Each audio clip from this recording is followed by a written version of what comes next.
Whether you're a skeptic or a believer, join me, Rob McConnell, as together we'll investigate the world of the paranormal and the science of parapsychology here on the X-Zone Radio TV show on XZBN and the X-Zone TV channel on Simul TV. Since 1990, the X-Zone Radio TV show has been the place where people dare to believe and dare to be heard. Together, we'll investigate UFOs, aliens, ghosts, Bigfoot, psychic phenomenon, lake monsters, conspiracy theories, government cover-ups, the truth embargo, alien abductions, ESP, haunted locations from around the world, and so much more. With over 28 years of broadcasting and more than 4,500 individual guests, the X-Zone is truly a place where fact is fiction and fiction is reality, as evidenced by the credibility, integrity, and professionalism of the guests that we bring to our international audience. If you have seen a UFO, had a close encounter, seen a ghost, Bigfoot, lake monster, or a story that you would like to share or have investigated, contact me, Rob McConnell, by sending me your email to xzone@xzoneradiotv.com, or you can call toll-free 1-800-610-7035, extension 143, and on Skype, X-Zone Radio TV. For more information on the X-Zone Radio TV show with yours truly, Rob McConnell, visit www.xzoneradiotv.com or www.xzonetvchannel.com or simultv.com and xzbn.net. Until next we meet here in the X-Zone from our broadcast center and studios in Hamilton, Ontario, Canada, always remember, X-Zone Nation, keep your eyes to the sky and your heart in the light.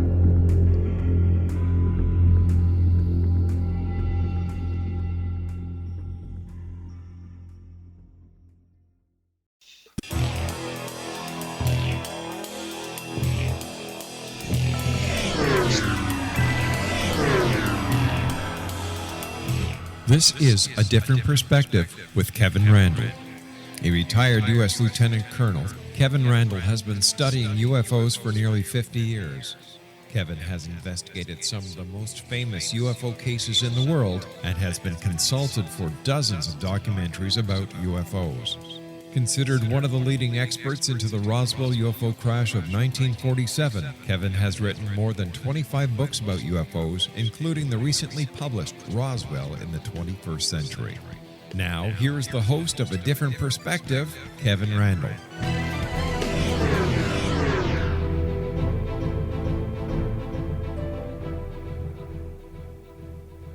And as you all know, this is in fact A Different Perspective. And I am Kevin Randle. I will be joined in just a moment with John Greenwald. I have a couple of housekeeping things I want to take care of first. Last week I mentioned that we weren't going to be doing any more of the special reports, and I'd been doing those on a hit and miss basis. Fortunately, Rob had let me get away with that for a number of months, and I realized that I was doing them now basically once a week again, so I thought it best to get rid of the special reports and move into what I now think of season 2, and this will be show number 1, and the first guest, of course, on season 2 will be John Greenwald in just a moment. Second thing is, I always try to disguise the fact of when we're doing the program, when it's actually being recorded. I don't know why, it's just something that I've always done. But I wanted to mention today is April 24th, which is a big deal in ufology, and that was it's the anniversary of the landing in Socorro, New Mexico, which allows me to also point out I've done an analysis and an in-depth study of the Socorro case, and it was called Encounter in the Desert. So those of you who are interested in learning a lot about what happened in Socorro with Lonnie Zamora and that landing case, take a look at the book, which you can find on the various platforms. Second of all, the reason I can remember my niece's birthday, Brianna Strong, it's because it's today, April 24th, so I can associate the two things that way. And I'm sure she's delighted to know that that's how I remember her birthday. But anyway, happy birthday, Brianna, wherever you are at the moment. As I mentioned, I am going to be joined here momentarily by John Greenwald, who is best known as the creator of the Black Vault, which is a website that houses thousands and thousands of UFO-related documents obtained through FOIA from a wide variety of government agencies. And he began this when he was a teenager, because if you file a FOIA request, the recipient doesn't know how old you are and is required by law to respond. He has been the master of ceremonies at many UFO conferences and symposiums in recent years, and he is one of the leaders of the UFO community. His new book is called Inside the Black Vault, The Government's UFO Secrets Revealed. It takes us on a journey through the secret world of unidentified aerial phenomenon, which is the new way of saying UFOs, that has plagued the government since the 1940s. Declassified records prove that UFOs are one of the most highly classified subjects in the government. What makes the book interesting is the journey that John took in his efforts to retrieve the documents from the various government agencies using his expertise in FOIA. John Greenwald, welcome to Season 2, Episode 1 of A Different Perspective. Wow, I'm honored to be here. I hope I live up to that introduction. Thank you. I'm sure you won't, but that's okay. Yeah, well, that's all right, too. I can say those sorts of things because I know John, so he knows that I'm just kidding with him. No, it's one of the more fun I've had on radio programs is whenever I get to appear on your show. That's always kind of a nice change. Well, I tried to take everything less than seriously because I was serious once and I didn't like it.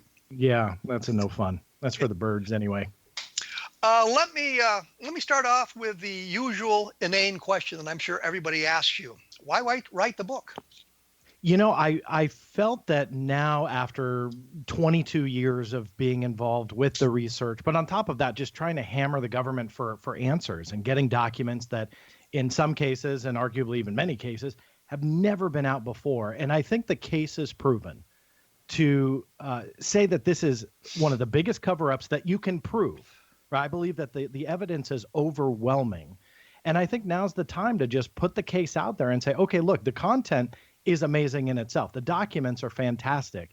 But on top of that, the journey to get them, as you had mentioned, is something that is very dear to me because I lived it and I went through it. And some of those experiences seeing, not related to the documents, but the experience getting the documents are more pieces to the puzzle that prove the cover-up. So that was my intent with the book. I was approached by Rowman and Littlefield, which is an amazing publishing company in their own right. They are not known as like a UFO publishing company or anything like that.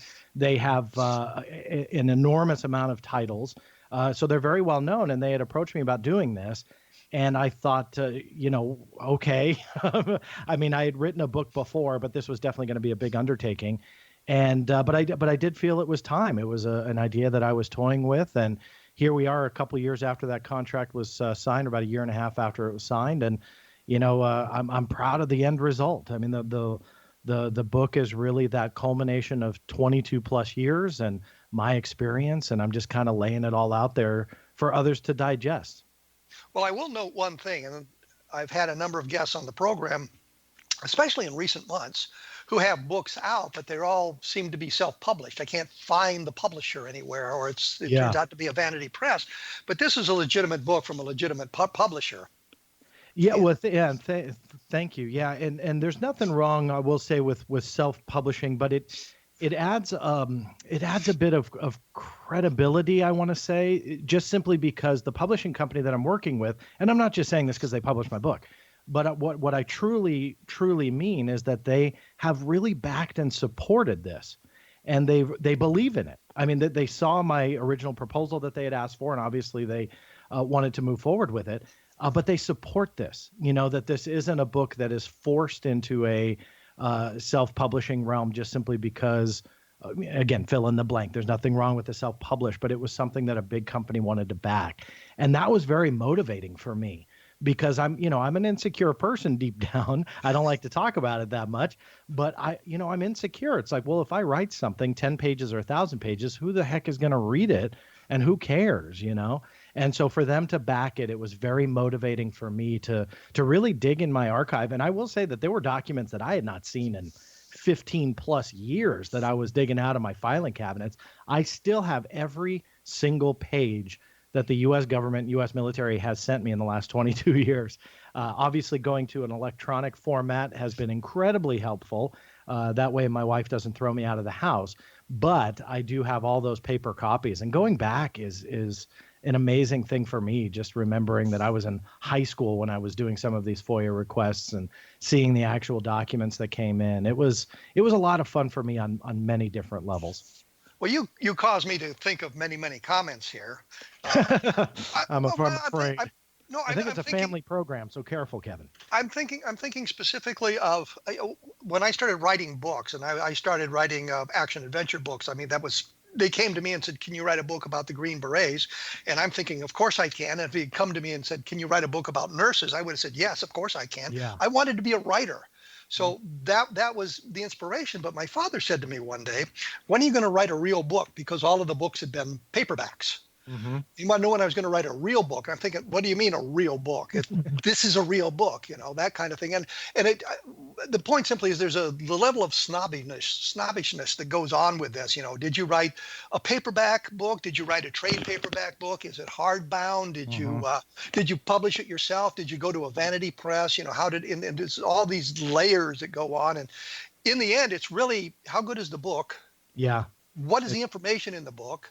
And is the book reliable? And of course, with your stuff, I always think it's reliable because I've known you for years and I know the kind of research that you've done.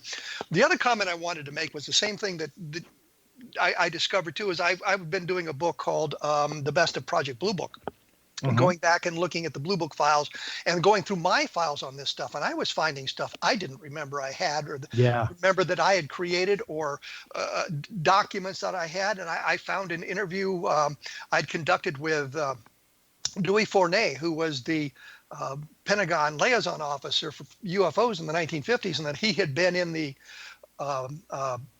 radar room during the Washington Nationals. So he was there and I was reading over the interview. He said, and he was telling me some incredible things about what was going on there. And so, I of course said, yeah, I got to put that all in the book. So, it was kind of an interesting thing as well. Yeah, it's fun going back in the archives. It really is. And when you're around the block long enough, and I'm not speaking for you on this, I'm speaking for me because I've been feeling old lately, but after 22 years, you amass an awful lot and the human brain can't keep it all in the forefront of your mind. And so going through some of that stuff, it's an amazing journey. And that's what I wanted to bring out in this book. Well, since you're talking about FOIA and that sort of thing, in the last several years, and it started under the Obama administration and seems to have continued under Trump as well, but I've had a lot of trouble with the FOIA. I went to the archives in St. Louis to get some records. They said, well, you got to send us $8.30 to get the record. And I said, okay. And I sent them the $8.30. And the response was, you need to send us $8.30 before we can begin the search. And I'm going to have to take a break here. So I'll carry on with that thought when we come back about have you noticed that sort of thing as well as you move forward. The website for you is what? www. Inside the Black Vault, all one word, all caps? Inside the Black Vault, caps doesn't matter, but insidetheblackvault.com is about the book, and then theblackvault.com is the website itself. I was going to get to that. And of course, my blog is www.kevinrandle.blogspot.com, and I got a new feature coming up on that I want. Well, actually, John, you're the first recipient of that, so you'll know about it here in a moment.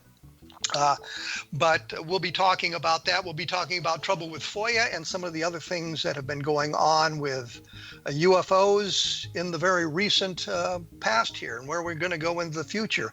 We will be back with John Greenwald right after this, so stick around.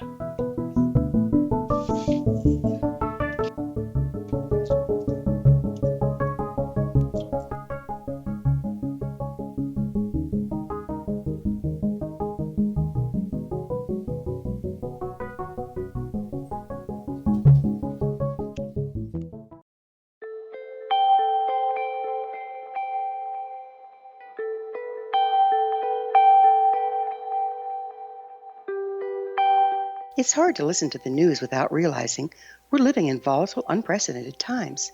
Yet never has there been such an opportunity to transform the human condition. As old structures fail, where can we find the guidance to co-create a better way? Find Your Path Home is an ever-evolving, leading-edge information, education, and healing resource center designed to support and guide you on your path to unity and enlightenment. Based on sound principles employed by shaman worldwide, we provide techniques that can support you through the current transitions. offering online shamanic classes, international long-distance shamanic healing sessions, complimentary Mission Evolution radio episodes and Stairway to Heaven TV vignettes, seminars, retreats, and much more. All of this can be found on findyourpathhome.com.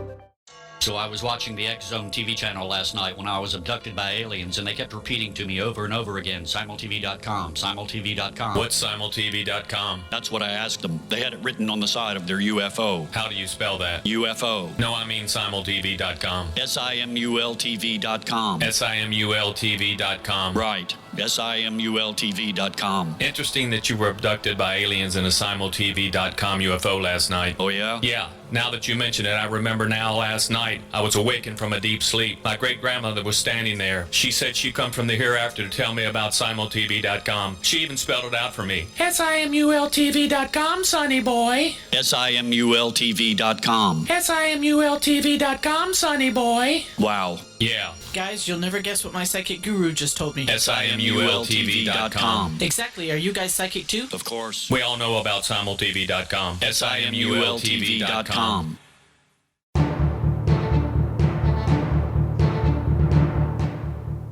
I am joined by John Greenwald, he of Black Vault fame, and the book is, of course, Inside the Black Vault, and you can find information about it at www.insidetheblackvault.com, and his regular website, of course, is www.theblackvault.com. When we went away, I had brought up the topic of FOIA and how it seems that the FOIA requests are slower in coming, and they've got all kinds of caveats on it now, and they just don't seem to respond the way they used to, at least to my way of thinking. So the question is, of course, John, do you have the same kind of problem? Yeah, and I try and look at it a couple different ways. Our problems on the trend of growing, I kind of would argue yes, but it's not really for the reasons you might believe, in my opinion. I think some of these agencies are just getting inundated by FOIA requests, not only by myself, but I do file quite a bit. But really, it's open to the world. So people all around the world are filing. So some of the bigger names, the agencies that you hear about all the time, the NSA, the CIA, the FBI, those big guys, that they receive thousands of requests every year. So as problematic as it seems, and it is a growing problem, I try to appreciate the burden that they are under with people like me that just request information and really don't take their company line. Because I think the FOIA, although I'm a big advocate for saying that it works, there are some shortcomings, and the delay is definitely one of those shortcomings that you have to just be patient with, sadly. Well, in the book, you mentioned that you had tried to FOIA documents from Wright-Patterson about Project Sign and Grudge. Mm-hmm. And I think the response was they didn't have anything, and then later on they dumped a whole bunch of documents. What's the story there? Yeah, and this was a very interesting aspect, because under the law, because some people might say, well, they maybe just didn't search good enough. Well, under the law, they have to search good enough. And what I had done was request information on UFOs, including Sign, Grudge, and Blue Book. Now, this was in the early days of me filing FOIAs and learning what I call in the book the company line.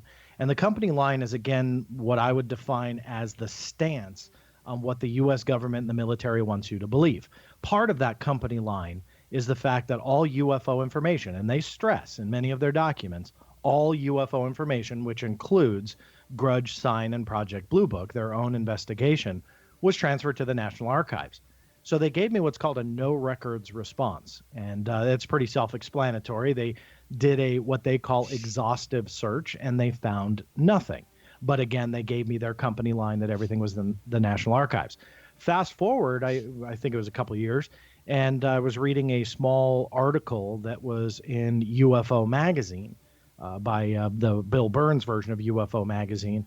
And it was a very short, not even a quarter of a page block that said that Wright-Patterson Air Force Base had released about 1,000 pages on Project Sign and Project Grudge and UFOs. And the guy that had commented in this little blurb was the same one that signed my letter under FOIA that says we did an exhaustive search and found nothing. Now, that might not seem like a big deal, but from a legal standpoint, it actually is. Because when you say or claim that you do an exhaustive search, you have to do that exhaustive search. I mean, that's what the FOIA is supposed to do. So that's one example that shows that agencies will say one thing, but aren't necessarily doing what they're saying.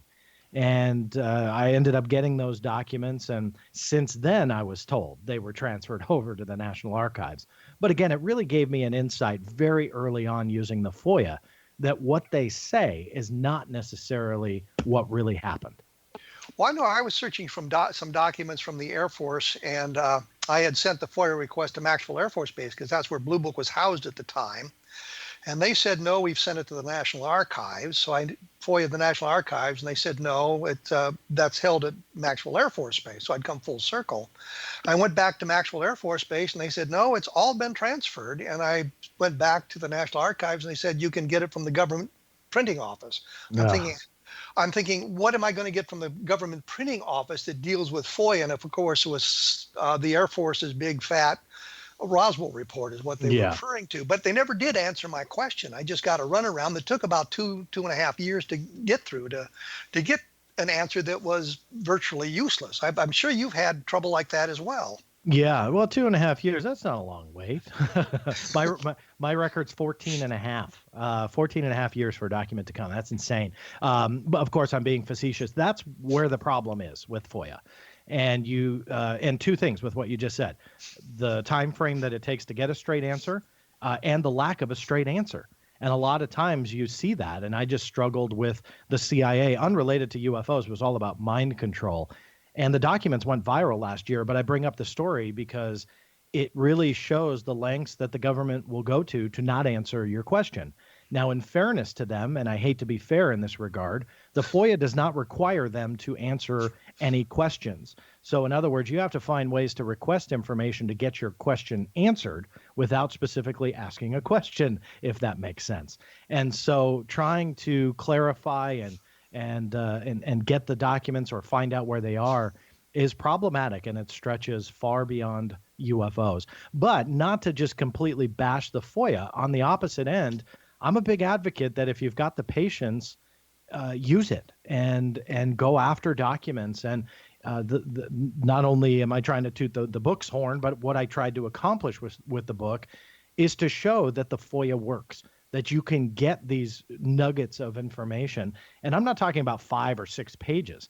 I'm talking about collectively thousands of pages throughout these intelligence agencies and throughout these military branches of UFO records that should not exist if you listen to the company line. And going back to that story about Wright-Patterson Air Force Base, what they say is not necessarily what the reality is. And so in the book, I start off with the company line saying, hey, look, this is what the government military wants you to believe. And then I go into using only what they gave me under FOIA. That's it. No leaked documents, no something that somebody handed me in a dark alley somewhere. These are all documents that they gave me through the Freedom of Information Act. And in the end, in my opinion, that company line is completely destroyed. So as many shortcomings as there are about FOIA, I do want to say and be an advocate for it, that if you push hard enough, you will absolutely get astounding results. I once FOIA'd something from Wright-Patterson, White Sands Missile Range. Mm-hmm. I gave them the name of the document. I gave them the author of the document. I told them when it was published, and they wrote back and said, we can't help you without more information. Yeah. I'm thinking, what do you want? The title page? Yeah, they want you to find it somehow. Well, I mean, what more can I tell them? I gave them the name, I gave them the date, I gave them the author. Yeah. And that wasn't enough information. I mean, and that struck me as just a way of blowing off the request. Yeah, and I would say that this does not apply to you. However, what I would say is to the majority of FOIA requesters, the moment they were to see that and see that type of response, they would give up. They'd say, you know what, forget it. I don't even care. You know, and I think that that's what the government wants, and that's part of the game. And I wrestled with that as a teenager early on. I thought, well, this is really frustrating. Like, why do I care? What am I going to keep doing? So let's just give up. You know, I mean, they're not answering, or they're giving me the runaround. And I thought to myself, even in high school, I thought, if there is a cover-up, now I'm convinced, but if there is a cover-up and there is a conspiracy, this is exactly what they want me to do. So just, stick around and go for it. Just keep pushing for those records. And that's what I decided early on. And here we are 22 years later, and I'm a heck of a lot older. And I'm still pushing for those answers. And a lot of answers have come my way, but I've continued to push. But going back to your story, I would venture a guess that the majority of FOIA requesters would just turn around, walk away, which is exactly what they want the majority of people to do. Stop asking questions. This is what you're supposed to believe. Now believe it and go away. Well, I think on the other side of the coin, I should make the point about FOIA. I know that Robert Todd was a great advocate of FOIA.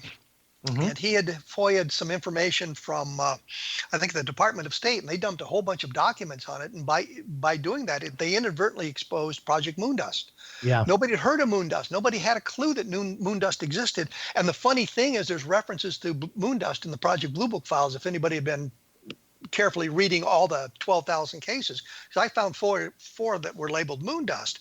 But without the FOIA process and without him making the request, we wouldn't have discovered that Moondust existed, which was for those who don't know, was a government program to retrieve information about objects returning space debris of foreign manufacture, unknown origin. And of course, unknown origin was the UFO component. I had a problem putting that together in my mind there, but I think and that's an interesting topic, but I think you nailed it with that. The FOIA sometimes inadvertently produces results that you don't expect. And Robert Todd, who I didn't really know personally, I had a run-in, which is a story in itself, with him many moons ago before he passed away. But he's one of the very few actual human names that I mentioned in the book, because he does deserve credit for not only that find, but quite a few others. But it's the FOIA that brought it out. And Moondust is a fascinating topic in itself. Todd was a very nasty person. I didn't want to say that. He's dead. My run-in wasn't pleasant. I'll say that.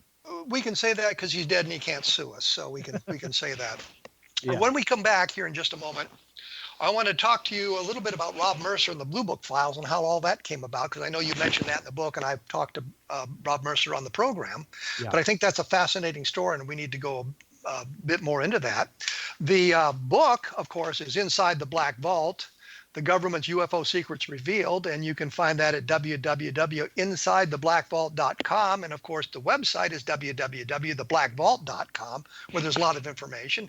And I would be hesitant not to say it, but you've got to take a look at www.kevinrandle.blogspot.com, because there's a lot of good information buried in there as well. And take a look at, because it's April 24th, take a look at Encounters in the Desert about the Socorro UFO landing.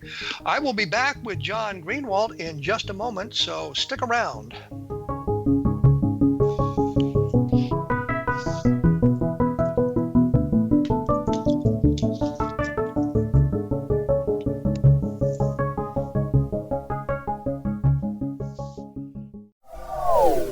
They are here, and they've been here for thousands of years, making their presence known in the shadows. They might be seen by a lonely motorist on a deserted road late at night, or by a frightened and confused husband in the bedroom he is sharing with his wife. But who are they? What do they want? Why are they here? Perhaps most concerning, has the government been aware of their presence all along? The new book by L.A. Marzulli, UFO Disclosure, the 70-year cover-up exposed, delves into the world of UFOs. Can full disclosure be soon?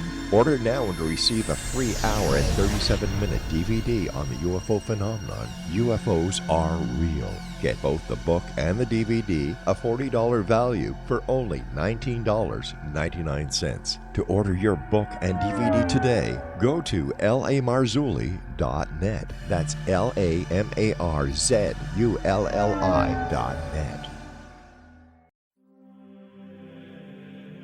Rob McConnell here, presenting an overview for Nicholas Paul Jennings, author of a fascinating book, Amen. It presents facts revealed by Egyptologists, facts that enable us to understand why Amen is the beginning of creation of God. It provides recommendations for religious leaders of the major religions to unify their beliefs and teach the Word of God. Love one another. Amen informs people how mankind conceived God. It was the Egyptians that developed the concepts of a soul, a hereafter, and Son of God. And finally, after the worship of many gods, they conceived the belief in one universal God, the maker of all there is. For more information, visit www.futureofgodamen.com. That's www.futureofgodamen.com. You have heard of the X Zone? Now watch it on Simul TV, plus 500 video games, live TV channels, free video on demand, worldwide, and more. Does this sound like tomorrow's television? Well, it is, but you can have it today, right now. It is Simul TV. Simul TV offers what the others only wish they could provide. 15 exclusive channels like X Zone, sci-fi, and horror. We are worldwide. No other provider offers that. 500 built-in video games. No need to have an extra expensive system. We have them included. Free video on demand. Live streaming events from around the world. Interactive online network, and much more. Tomorrow's TV today. Simul TV. Sound too good to be true? Well, it's not. You can have Simul TV today. Sign up at simultv.com. Do it today.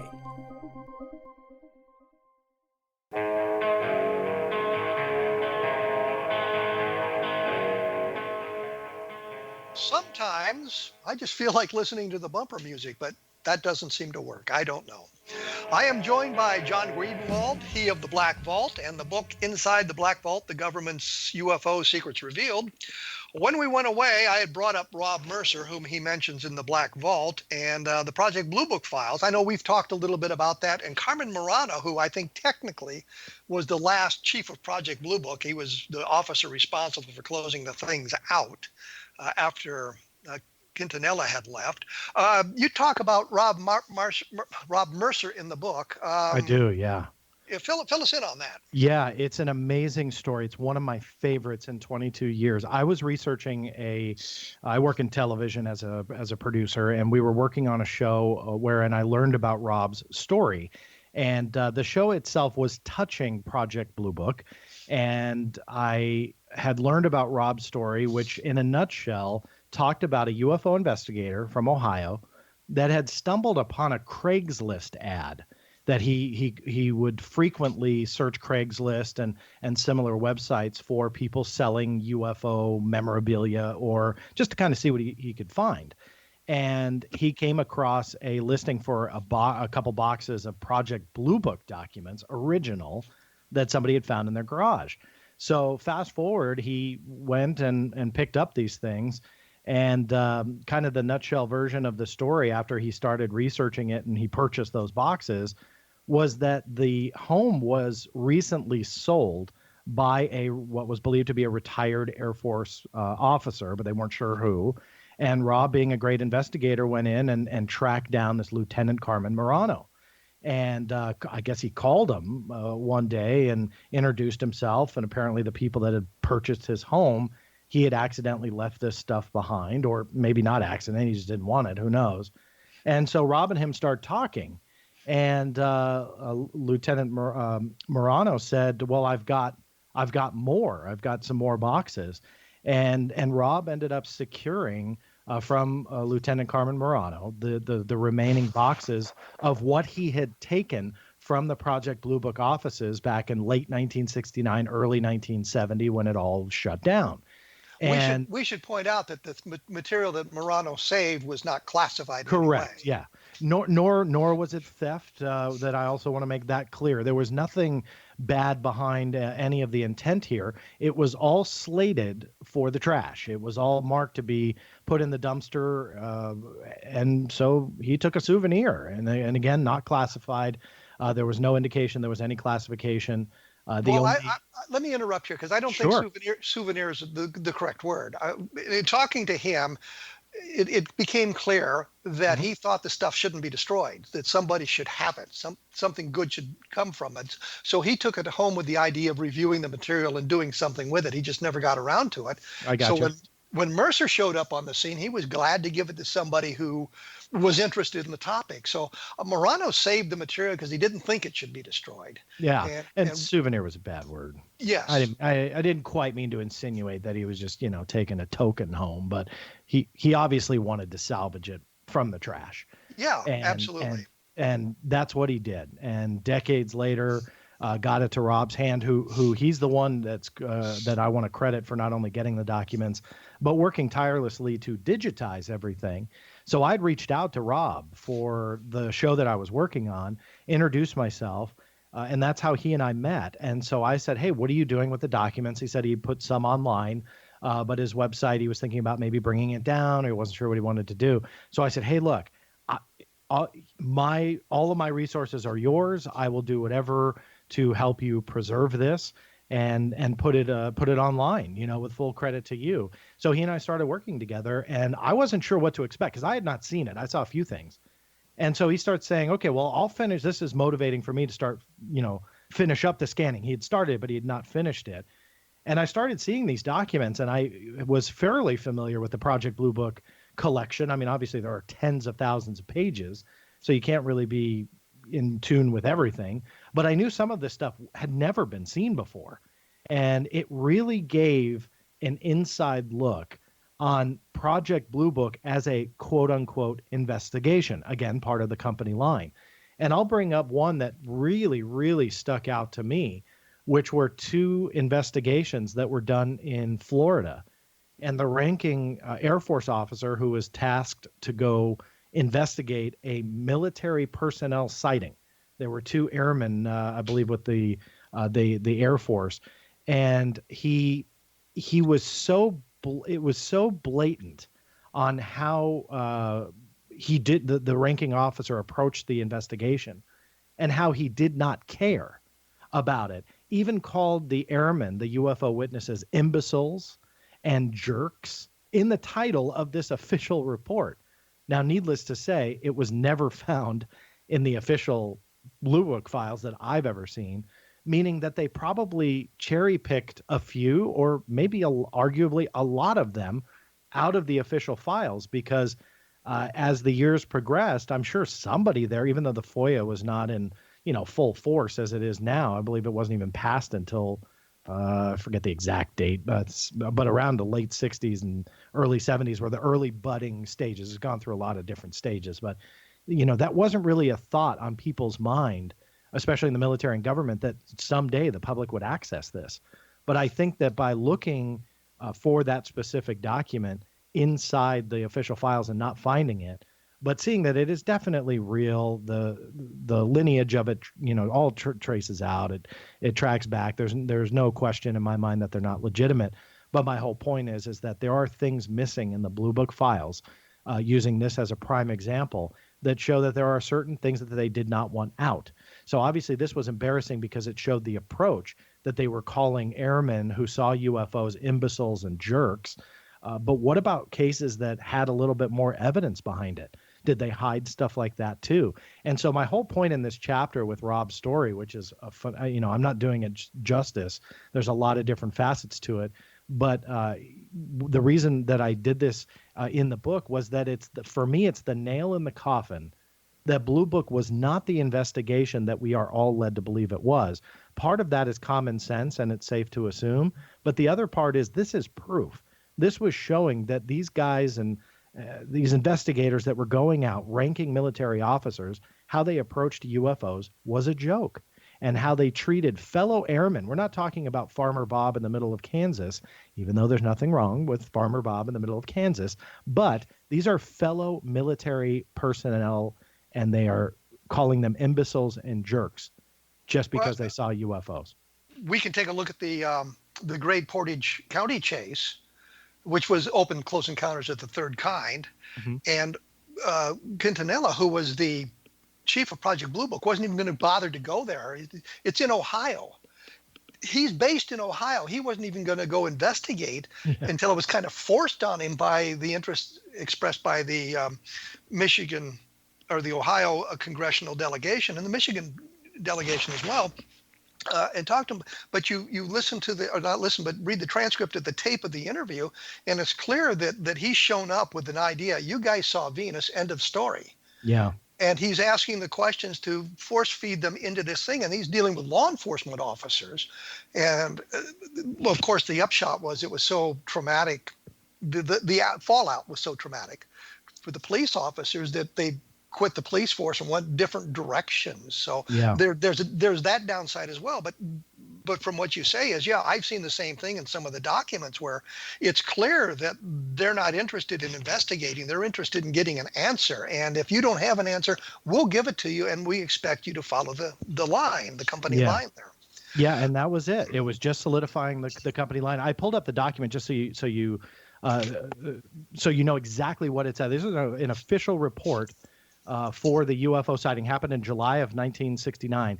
And the subject of the report, written by this Air Force officer, and Rob, by the way, did remove the witness names, but the Eglin Air Force Base, he was from Eglin Air Force Base. His name was Ben Z. Gershader or Gershader, depending upon how you want to pronounce it. And we decided to leave those names in because the ones that we're investigating are fairly public knowledge. The witnesses we would remove. But anyway, the subject was the credulity, imbecility, gullibility, and or hysteria of some jerks of the current under 30 generation. I mean, if you start a research investigative report like that, you know that you're not approaching it unbiased. And that to me was the nail in the coffin that just showed that this company line is a joke. And even though I was a firm believer in that for many, many years before meeting Rob, this was an amazing inside look. And that's just one example. There are a ton of not only case files, even Socorro files that were not in the official Blue Book files, handwritten notes. It's an amazing collection, and I've got it all online for people. Well, Rob sent me the entire Socorro case for when I was doing my book, Encounter in the Desert. So I've got that information in there as well. Yeah. I was going to point out one thing quickly, which struck me is the under 30 generation. Well, I was in Vietnam as a helicopter pilot. I flew flight lead. I did a number of different things. I was 19 years old at that time. And so the under 30 generation, we were out there fighting the war while this clown's at Eglin Air Force Base making fun of his fellow Air Force personnel, which is kind of annoying. And so good for you for promoting his name. We're going to have to take a break here. But the one thing I want to do is I had put up on my blog, if you have questions for John, send them to me in the comments section. I won't post them, but I'll give John a chance to answer them. So I've got a couple of questions that came in over the transom that way, and it's something I want to do from now on. You know, if you've got a question, post it to my blog at www.kevinrandle.blogspot.com, and when I get the guest on, I will ask the question. So when we come back, I will ask you a couple of questions that have come in over the transom from people who would like to know what's going on. Oh, it's no big deal, John. Come on, you can do that. It's the blackvault.com if you want to take a look at some of this stuff. I will be back with John Greenwald right after this.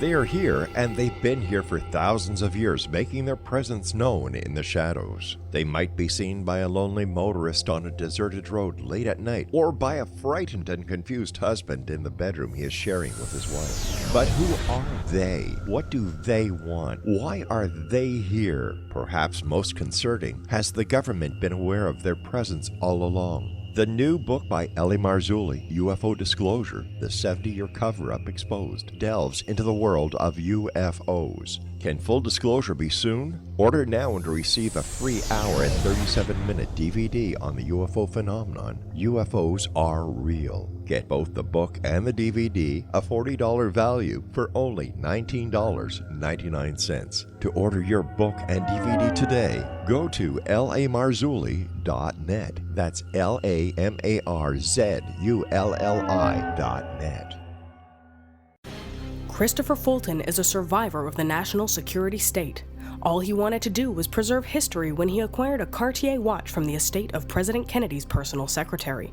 But that simple act set off a terrible chain reaction. He was pursued by the U.S. Justice Department and the FBI, thrust into the middle of the U.S. government's Assassination Records Review Board, even monitored and pursued by the Russian government. All because that Cartier watch was the missing link of evidence, a timepiece worn by JFK that fateful day in Dallas, a link resulting in Christopher being incarcerated and attacked for 9 years because he opened a hidden chapter in history. The intriguing journey outlined fully in Christopher Fulton's memoir, The Inheritance, is available now through TrineDay.com or Amazon.com. The Inheritance, Poisoned Fruit of JFK's Assassination by Christopher and Michelle Fulton is a must-read, an incredible tale of how easily our own government can overrule justice. The Inheritance, Poisoned Fruit of JFK's Assassination.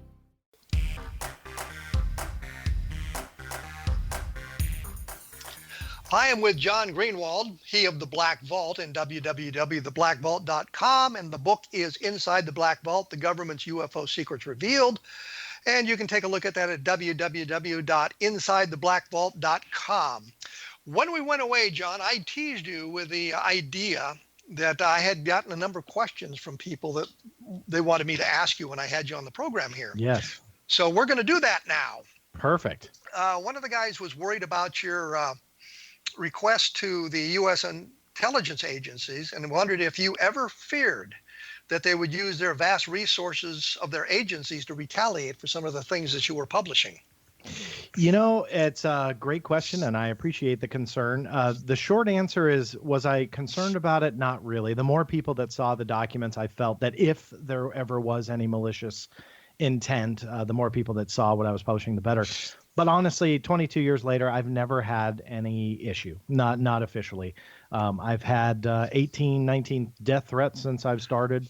And those are like the kind of legitimate ones where I had to get law enforcement involved and stuff like that. Some I could trace, some I could not. But I don't believe that there were any government, anything with the government behind all of that. For the most part, they've been supportive and they somewhat answer my requests, not only the way that I want them to, but they answer nonetheless. So appreciate the concern, but I'm still here 22 years. If something was going to happen, it would have. And let me point out, I had a requirement for a top secret security clearance when I was both in the Air Force and in the Army. And they were well aware of my UFO research. In fact, one of the agents who investigated me for the background investigation for my security clearance had copies of my articles in the file. Mm-hmm. And I was still granted the top secret clearances. So I've never experienced anything like that either. So we don't worry about that sort of thing. I don't know if they monitor things or not. I'm all over the place. They can hear it here. I'm not hiding anything. Yeah, I'm under the same way. I've got nothing to hide. If they want to look into it, fine, by all means. I rather them do that and yes, sacrifice a little bit of my privacy. But hey, if I did have malicious intent, I'd want our government to be watching that person. So hey, I got nothing to hide. I'm an open book. Do you think that the government agencies diligently store records in some Indiana Jones warehouse in big crates, I guess, waiting for a FOIA person to go through them to find the contents for a search request? I struggle with that. I'm not sure what the right answer is. Part of me wants to believe that when you file a FOIA request that they're going to search their whole holdings and it's an honest search and they're going to be honest. I think that that's a dream, though, because as we've proven not only on this show, but I can give you quite a few different examples. Documents that I know are there are not always found. Now, can you chalk that up to there being an Indiana Jones warehouse, or they just are lazy, or they just don't know how to search? I'm not really sure. But I try and believe that the FOIA does hit those documents, even the classified ones. And, they'll deny it if it's still properly classified or release it. I want to believe that. But deep down, I'm sure that there are maybe not an Indiana Jones warehouse outside of Area 51 that they store all this stuff in. But I'm sure agencies hit a level, like the CIA or the NSA, you hit a level that you kind of can't go to, whether you're a FOIA requester or even the FOIA officers within these agencies. So that's probably what I would believe is the reality of what's going on. Well, let me also comment here as someone who's had to destroy classified material as part of the job is there comes a point where some documents that you had that are classified are no longer relevant to your mission. Yeah. And so you destroy them. And there's a record of the destruction and that sort of thing, so they know where they went. But there's a lot of material that comes into a classified unit or a classified arena that must be destroyed at some point. So it's not anything nefarious going on. Sometimes they've destroyed the records in accordance to the proper regulations, so they may not exist any longer. I'm a big advocate for they call them records retention schedules for those listening that aren't aware that every agency has a records retention schedule. In this day and age with storage units that are so cheap, electronic means of storing files, even on a classified level, I'm a big advocate for doing away with the destruction of documents on any level, whether they be recent classified and no longer needed, obviously for cover-up purposes if they wanted to do that. But the FBI is notorious for shredding documents that they don't feel are worthy to be kept. And in this day and age, I think that has to go away. I think that our history is very valuable. And again, that's not trying to say that there is a cover up or whatever. What I'm saying is this is all valuable history, and it goes into the men and women who are in our armed forces or making political decisions or whatever it is. I think that that's important history that we should preserve. Not to go off on a tangent, but I just hope they go away with those types of practices. But let me also say that the documents I was destroying was issued by another agency. I was not the issuing agency. So when I destroy the documents, I'm not destroying the originals. I'm destroying copies of the documents that should be held in another arena. Yeah, but sadly, the other arena in some cases are destroying them as well. And that's what I mean is unfortunate. And the funny thing is I have a 1 terabyte hard drive that has a complete copy, well, it's almost complete copy of the Project Blue Book files that I can carry around in my pocket. Yeah. And it also has, I think, most of the MUFON journals, the IUR, the APRO Bulletin, and NICAP UFO Investigator, not to mention other things. Last question for you from our friends from out there. What makes you confident in the reliability of the records? Could those records be in error, poorly done initially by some inept bureaucrat, or misleading purposely or accidentally to fool others or the requester? When it comes to the content of the documents themselves and the fact that it does prove a cover-up in my view, that it does prove a concerted effort to conceal the truth behind UFOs, I don't believe that they would fabricate that. I believe they would be better served to fabricate documents that, would maybe not make it obvious that they're fabricating, but fabricate documents that put all of this to bed. In my opinion, quite the opposite occurs. What they say in a press statement at a press conference or so on completely contradicts what the actual documents say. So if they're in the business of fabricating documents to try and conceal a story, they're failing from left to right and top to bottom. I mean, they're not doing a good job. So I don't believe that this is fabricated. I think at the end of the day, what I've concluded is not only is there that cover up and conspiracy to conceal UFOs, but I think at the end of the day, they just don't know what this phenomena is. I use the plural. I believe that there's multiple facets to the phenomena, but I just believe at the end of the day, they don't know. And that's the national security risk. That's what I believe is the most likely explanation for all of this. Some people don't like to hear that. They want to know that there's collusion, that aliens are here saving us from nuclear weapons, that they want to give us free energy. Look, I've studied for a long time intelligence for multiple documentaries for history, discovery. I'm not saying I'm an expert, but what I'm saying is when I talk to the real experts, in my opinion, based on those conversations, an alien race caring about our nuclear weapons or free energy or whatever is laughable. I think at the end of the day, if these UFOs are connected to extraterrestrials, which is what I outline in the book on why that might be the most plausible explanation, at the end of the day, I think that the government does not know how to deal with it. They can't combat it. They can't communicate with it. It will go and come as it pleases, go wherever it wants. That's what I think is the most likely scenario. And to think that aliens are here to save us, I think, is a pipe dream. Quickly, because I have a minute left. Sure. MJ12.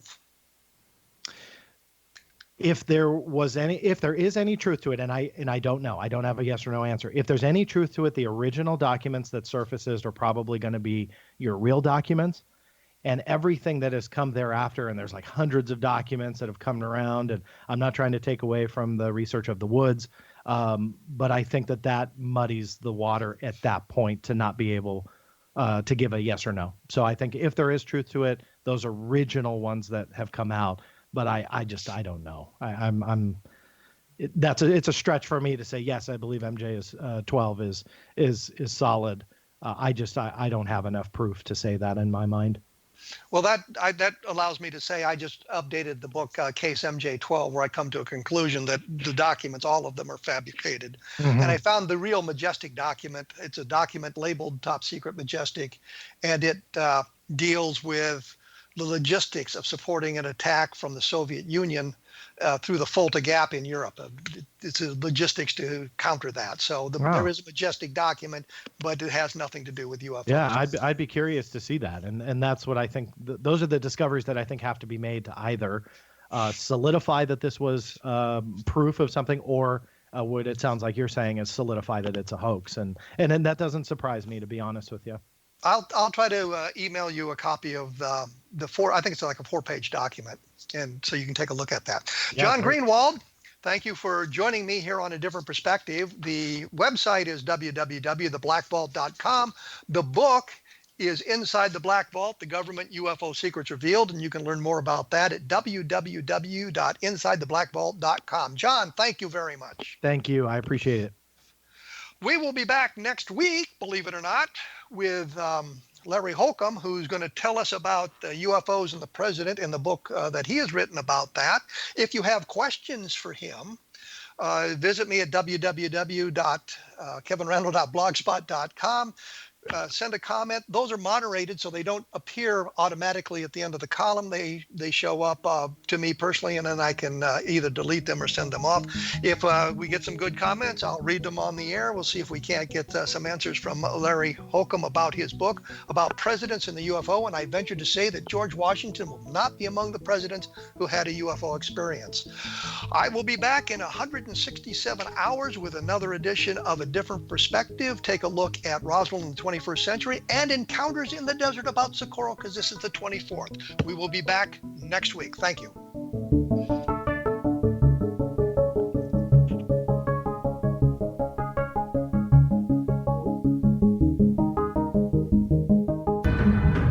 If you are looking for a safe, zero-calorie natural option to the harmful artificial sweeteners on the market today, Just Like Sugar is what you're looking for. Just Like Sugar is a wonderful natural alternative for those health-conscious people who choose a calorie-restricted diet with a great, pure, sweet flavor that tastes just like sugar.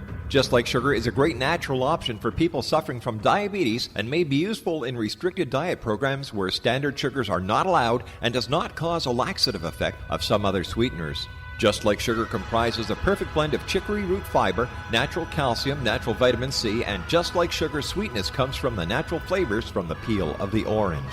Just Like Sugar is a natural alternative to harmful artificial sweeteners and will change the way that you believe all natural sweetener products taste.